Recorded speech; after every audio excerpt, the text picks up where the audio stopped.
اللہ عالم الغیب ہے، اسے علم ہے کہ کس جگہ کے لیے کون سی چیز موزوں ہے۔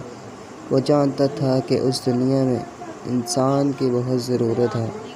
وہ انسان کی یہ دنیا کس کام کی ہے؟ جب کوئی اس پر رہنے سہنے والا نہیں تو یہ بیکار ہے۔ اصل بات یہ ہے کہ اس میں دنیا کے لیے انسان نہیں بنائے بلکہ انسان ہی کی خاطر دنیا بنائی۔ پروردگار نے اپنے مہمان حضرت آدم علیہ السلام کی خاطر دنیا اور دنیا کی تمام ضروریات کی چیزیں پہلے سے تیار کر دیں۔ اب اس نے ارادہ کیا کہ ایک آدمی پیدا کروں جو اس دنیا میں بادشاہت بن کر رہے اور میرا محکوم، میرا خلیفہ ہو۔ فرشتوں سے کہا کہ میں ایک آدمی بنانے والا ہوں جو اس زمین پر حکومت کرے گا اور میرا خلیفہ ہوگا۔ فرشتوں نے کہا پروردگار، یہ آدمی تو زمین پر فساد پھیلائے گا، خون بہائے گا، نہ جانے کیا کیا کرے گا۔ تو اللہ رب العالمین نے فرمایا کہ جو میں جانتا ہوں وہ تم لوگ نہیں جانتے۔ تو فرشتے خاموش ہو گئے۔ اللہ کے ارادے کی دیر ہوتی ہے، جہاں ارادہ کیا اور کام ہوا۔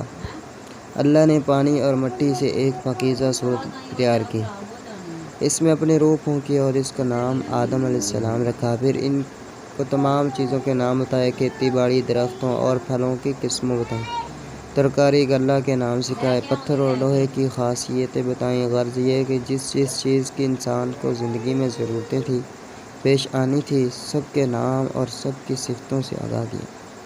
جب حضرت آدم علیہ السلام تمام چیزوں کے نام، ان کی صفتوں اور ان کے فوائد سے آگاہ ہو چکے تو اللہ تعالیٰ نے فرشتوں سے فرمایا، اے فرشتوں، اگر تم سچے ہو تو مجھے ان چیزوں کے نام بتاؤ اور ان کی صفات سے آگاہ کرو۔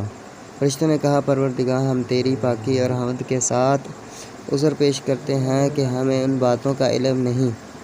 ہم کو تو وہی معلوم ہے جو تو نے ہمیں سکھایا ہے، اس کے سوا ہم کچھ نہیں جانتے۔ تو خود ہی اس بات کو جانتا ہے، تو حکمت والا ہے، ہر بات سے باخبر ہے۔ اللہ تعالیٰ نے آدم علیہ السلام سے ارشاد فرمایا، آدم تم ان کو فلاں فلاں چیزوں کے نام بتاؤ۔ حضرت آدم علیہ السلام نے حکم سنتے ہی تعمیل کی فوراً تمام چیزوں کے نام بتا دیے۔ پھر اللہ تعالیٰ نے فرشتوں سے کہا کہ اے فرشتوں، میں نے تمہیں کہا نہیں تھا کہ جو میں جانتا ہوں وہ تم نہیں جانتے۔